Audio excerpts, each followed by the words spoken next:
Hi, Assalamualaikum. My name is Nurul Fazana binti Zarusom. So I'm pairing with my partner Nur Faizanti binti Zulkifli. Will present to you about the pricing decision in global marketing. So first of all, by end of our presence and the main learning objective for this chapter 9, you will know how to underline a successful global marketing pricing strategy by reviewing the basic pricing concepts of the strategy. Second, you may identify the difference between pricing strategy and objective that can be influenced by a decisions about pricing product in global markets. And third, you may also list the environmental influence that also can impact the price. Next, can more understand the concepts of transfer pricings. And lastly, can define counter threats in the various form it can take. So for the next slide is, so for these first slides, I will present about the definitions in pricing decision. So pricing decision are the choice business makes when setting price for their products or services. It also can be considered a part of the company marketing strategy. Why? Because it can influence the relationship with customer. An example that you guys may easily understand is when prices are fair and competitive, customer will come back to buy or take our service. And if customer come back to our product, it can also increase the profitability of the business. Sometimes pricing is that it might be simple or complex. You need to know the difference between these two types of pricing. If it is simple pricing, then it involves charging what competitors charge for similar goods and service. If you may see, if one seller sells, like example, a pen, okay, then when you walk around the mall, you may see that the price for all frying pans or any other pans is the same. Maybe have a little promotion price, but when we ask the original price, it's same. It's originally the same price with others. The price will not sell lower or higher than the others, while complex pricing is based on the originality of a product or service and what customers are willing to pay for it. As an example, the nearest and well-known among us in digital technology is Apple. Apple. The public knows that it is high demand brand quality and has an expensive price of the iPhone that you may get maybe like iPhone 12, iPhone 13 Pro, and so on. The quality of the branded of all their product was calculated by the originality of the product parts and the willingness of the customer to pay for them. Because the price is high in marketing, they also need to protect and secure the quality of the brand, even if they also sells earpod and or earphone. This item also will look at the quality of it. So we go to the next slide. So for this slide, we will present to you about the pricing concept. Under this basic pricing concept, it has three types of concept that lead to the strategy on how the price should be or should not be charged or sold. The concept that you will know or already know, price floor, price ceilings, and optimum price. The simple way for you to recognize the difference between these three concepts, if it is a minimum charges, maximum charges, and willingness and ability for customer to pay. Minimum charges can be referred to as a price floor. The concept of this strategy is to impose a minimum price on certain goods and service. This is to ensure suppliers achieve a minimum price that can ensure the firm still stays in business. It can show as an example as the smartphone. The price that the supplier provides to the customer cannot be more or less than the actual prices that needs to be sold. Having this strategy will secure the quality of their productions or manufacture products from a supplier. So next is a maximum price. Maximum price is provided prices from the government and mandated to ensure the customer can afford to buy the certain product and service. This is also known as a price ceiling. The price ceiling is usually to be mentioned by the government to the publics on the price of the product. If some people might be caught in the price is higher than the given price, they can make a complaint or report to the company or seller. If they sell the goods higher than the price ceiling, customer can make a report to the company and legal action will be taken. Having this price ceiling concept also help customer to be more alert to the price of the product or services. And examples of a price ceiling that may be familiar for us is a rental house. Under this PPR planning, the buyer cannot rent their house with a higher rented rental house as it will reflect on their contract. They also cannot sell their house within the contract year of the house. If they proceed to do so, like uh, rent their house or sold their house, the government can take pay their name of purchasing the house. And we go for the last point is optimum price. Optimum price is a function of demand for the product to be determined by the willingness and ability for customer to pay. This segment market of this concept is to distinct customer groups and charge each group exactly what they're willing to pay for the product or services. As an example, easy example of this concept is traveling service. Most of travel agency will provide private travels for customer that prefer to travel with their family members or among their friends only. By having this service, the travel agency will usually mark up their price as the group of people that travel in private is maybe in a small group of traveler. Because of this, most of the price that we get is higher than a big group of traveler, like a public group traveler. Usually for this concept, customers are willing to pay, so they're willing to pay more for the service that they will get as they request to be travel just only among of the family, just only among the friend that they know.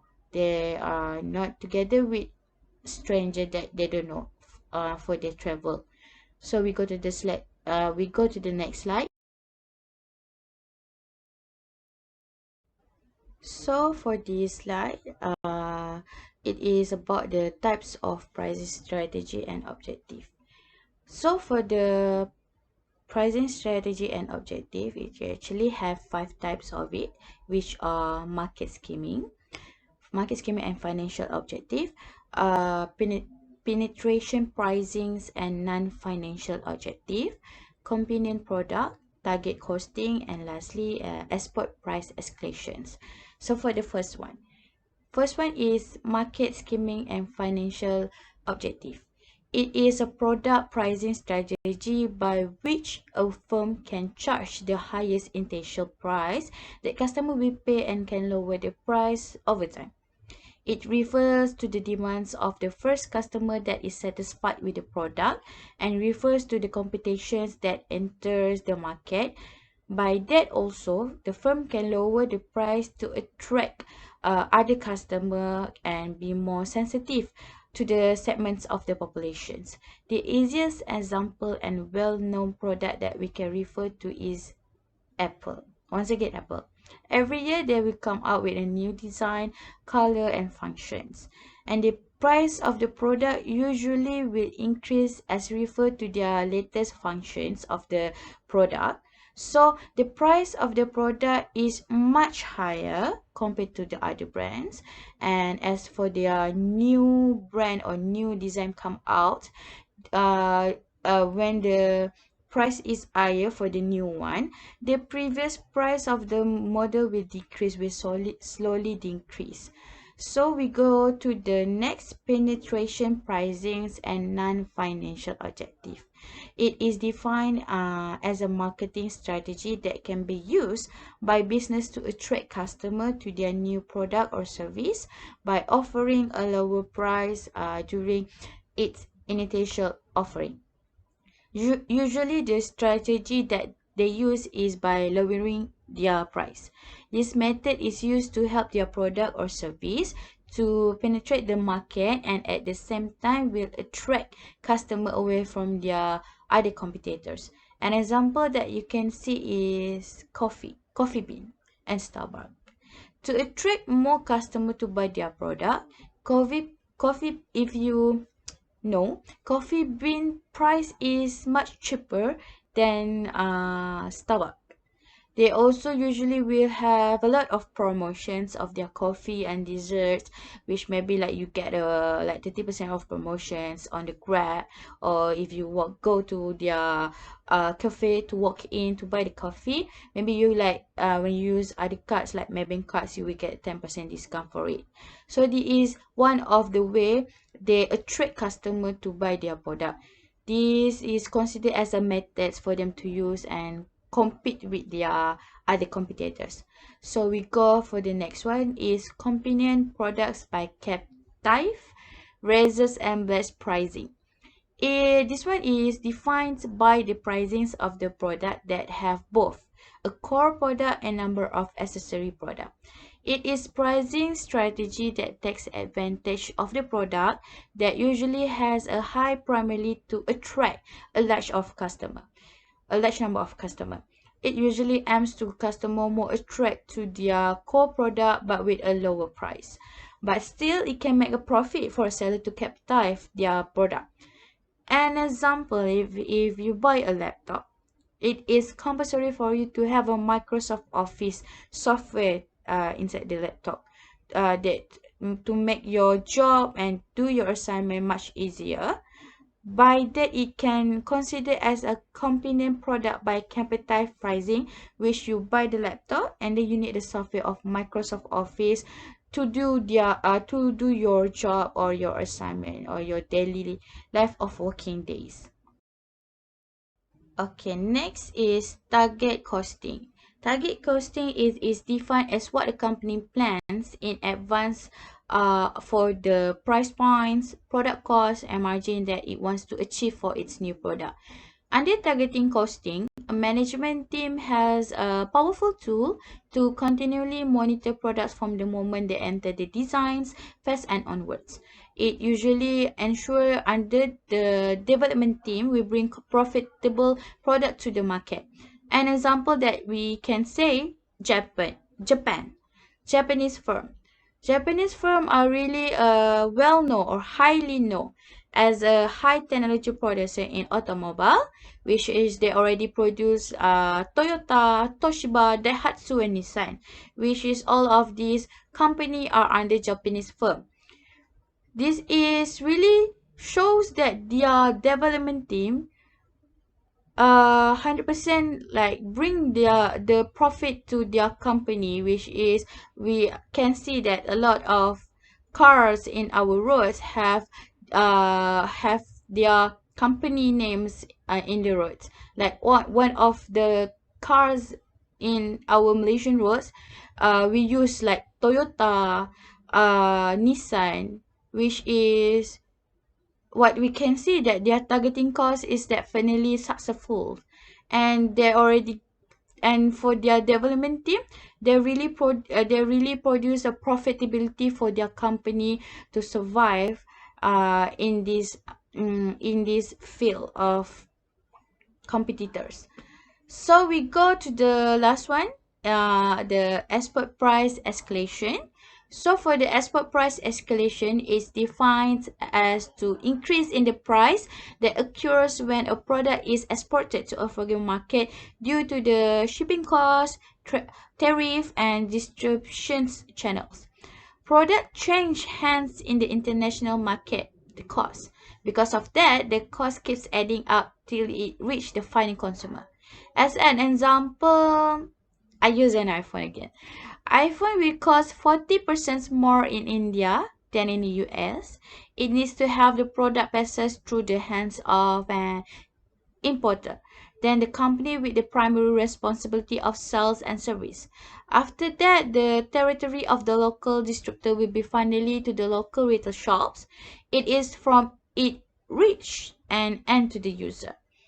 Like import things that we buy, and import things like maybe besides of the iPhone, you can see like Samsung.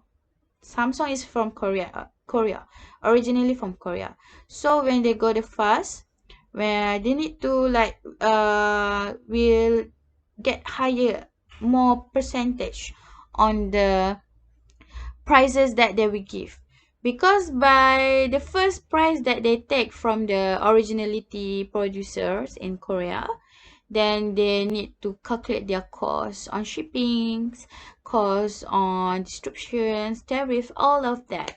When they already calculate all of that, when they reach to the end of the customer, the price will be literally slightly increase from the originality product that they buy. So for the next slides, I will pass to my partner, Nore Faizadi binti Zulkifli, to explain further. Thank you.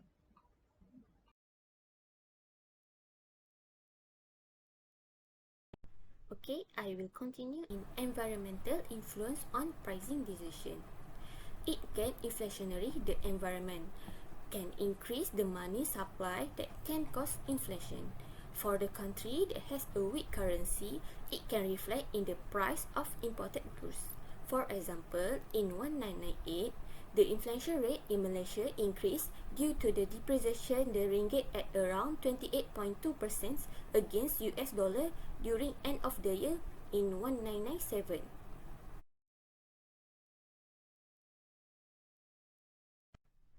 Next, transfer pricing. Transfer pricing refer to the pricing of goods, service, and intangible property that are bought and sold by operating units or division of the same company. It concerns intercorporate exchange, which are the transactions between buyers and sellers that have the same corporate parents. Under transfer pricing, they have three major alternative approach, which are market-based transfer price, cost-based transfer price, and negotiated transfer price. Okay, first for market-based transfer price is derived from the price required to be competitive in the global market. And for the second, cost-based transfer price is used internal cost at the starting point in determine the price. The way its cost is defined may have an impact on the tariff and duties of the sale affiliates and subsidiaries. And the last one, negotiated transfer price. It allows organization affiliates to determine the price among themselves. The method may be used when the market condition is subject to frequency change. Next is counter trade. Counter trade defined as exchanging goods or services which are paid for in whole or part with other goods and services rather than with money. It starts with barter trade, then counter purchase, next offsets, then buyback, lastly switch trading. Alright, for barter trade is the direct exchange of goods or services between two parties item and assign a price to the product. Barter transaction is between two ways of seller and buyer in receive goods and or services. For example, seller to buyer and buyer to seller. Next are counter purchase. It is known as parallel trading or parallel barter. Its delivery in exchange is paid for in cash. For example, buyer goods and or services to the seller while the seller payment in cash to the buyer. Next, offset. It is reciprocal arrangement whereby the government of the importing country seeks to recover large sum of hard currency spent on expenses, such as military aircraft or telecommunication system. Next, compensation. It is called buyback that involve two separate and parallel contracts, which is the seller plant machinery equipment and technology to the buyer. Then buyer pays in cash and goods produced by this plant to the seller. The last one is switch trading. It is also known as triangular trade and swap. Third parties step into a simple barter or another counter trade arrangement when one of the party is not willing to accept all the goods received in a transaction. For example, Polish exporter shipment of transport equipment to Greece importer, the shipment of processed food to German company. Then lastly, hard currency euros to Polish exporter. Okay, that's all from us. Thank you.